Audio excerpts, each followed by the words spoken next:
सर्वप्रथम श्री स्वामी समर्थ, जय जय स्वामी समर्थ. प्रेक्षकांनो, आज आपण 2026 मध्ये येणारी नागपंचमी म्हणजे 17 ऑगस्ट 2026 रोजी जी नागपंचमी आहे, तर त्या नागपंचमीची संपूर्ण माहिती अगदी डिटेलमध्ये तुम्हाला आजच्या या व्हिडिओ थ्रू मिळणार आहे. फक्त एक करायचं आहे, लास्टपर्यंत व्हिडिओ पाहायचा आहे आणि त्याचबरोबर आवडला व्हिडिओ तर लाईक देखील करायचा आहे. चला तर मग व्हिडिओला सुरुवात करूया. तर पहा प्रेक्षकांनो, वर्ष 2026 मध्ये नागपंचमीचा पवित्र सण सोमवार 17 ऑगस्ट 2026 रोजी साजरा केला जाईल. हिंदू पंचांगानुसार 2026 मध्ये येणारी ही नागपंचमी श्रावण महिन्याच्या शुक्ल पक्षातील पंचमी तिथीला हा सण संपूर्ण भारतात उत्साहाने साजरा केला जातो. या दिवशी नागदेवतेची पूजा करून सर्पभयापासून मुक्ती आणि सुख समृद्धीसाठी प्रार्थना केली जाते. तर आता आपण पाहूया 2026 मध्ये येणारी ही नागपंचमीचा तिथी आणि शुभ मुहूर्त. पहा, पंचमी तिथी प्रारंभ 16 ऑगस्ट 2026 रोजी सायंकाळी 4:52 चालू होत आहे आणि पंचमी तिथी समाप्ती 17 ऑगस्ट 2026 रोजी सायंकाळी 5 वाजता.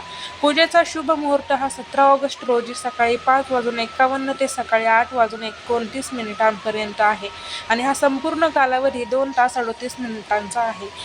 तसेच कुंडलीतील राहू केतूचे दोष किंवा कालसर्प दोषाचा प्रभाव कमी करण्यासाठी या दिवशी नागदेवतेची विशेष अशी पूजा केली जाते. शेतातील पिकांचे उंदरांपासून रक्षण करणारा शेतकऱ्याचा मित्र म्हणून नागदेवाला पूजले जाते, ज्यामुळे हा सण निसर्गाप्रती कृतज्ञता व्यक्त करतो. असे मानले जाते की या दिवशी आस्तिक मुनींनी जन्मेजयाच्या सर्पसूत्रातून नागकुळाचे रक्षण केले होते. तसेच भगवान श्रीकृष्णाने कालिया नागाचा पराभव करून यमुना नदी शुद्ध केली होती. सकाळी लवकर उठून स्नान करावे आणि स्वच्छ वस्त्र परिधान करावे. पहा, हा पूजाविधी नागपंचमीच्या दिवशीचा आहे. त्यासाठी तुम्हाला सर्वात प्रथम सकाळी लवकर उठून स्नान करायचे आहे आणि नंतर स्वच्छ वस्त्र परिधान करून तयार व्हायचं आहे. पाटावर किंवा पूजेच्या ठिकाणी नागाची मातीची मूर्ती किंवा चांदीचा नाग किंवा भिंतीवर हळद चंदनाने नागाचे चित्र काढावे. नागदेवतेला हळद, कुंकू, अक्षता, फुले आणि बेलपत्र अर्पण करावे. त्याचबरोबर नागदेवतेला कच्चे दूध, लाह्या, गूळ, खोबऱ्याचा किंवा खिरीचा नैवेद्य दाखवावा. त्यानंतर पूजेनंतर नागपंचमीची पारंपरिक कहाणी वाचावी आणि नागदेवतेची आरती करावी.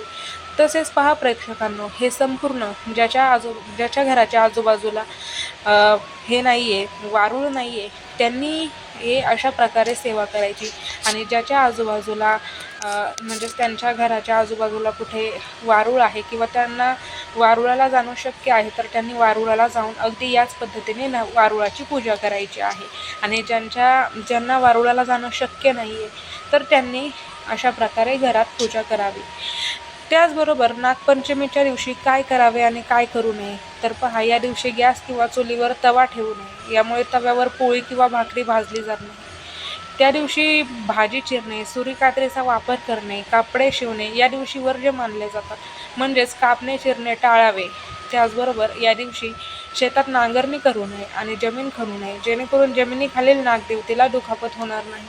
त्याचबरोबर या दिवशी प्रामुख्याने अन्न उकळवून, उदाहरण दिंड किंवा मोदक किंवा वाफवून तयार केले जाते. तर अशा प्रकारे नागपंचमीचा हा सण खरंच खूप असा सुंदर असा आहे आणि तो दिवस खरंच सण उत्सवांपैकी सर्वात आवडता आपला जो सण आहे ना, तर त्या सणांपैकी नागपंचमी हा सण एक आहे.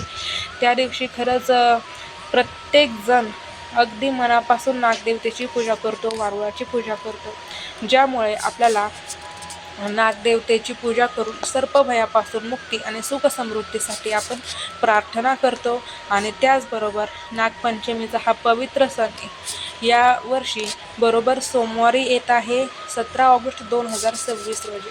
तर अशा पद्धतीने नागपंचमीच्या सर्वांना खूप साऱ्या शुभेच्छा. भेटूयात पुन्हा. आजचा व्हिडिओ कसा वाटला ते कमेंटमध्ये नक्की सांगा. भेटूयात पुन्हा एकदा अशाच नवीन व्हिडिओमध्ये. तोपर्यंत सर्वांना श्री स्वामी समर्थ, जय जय स्वामी समर्थ. धन्यवाद.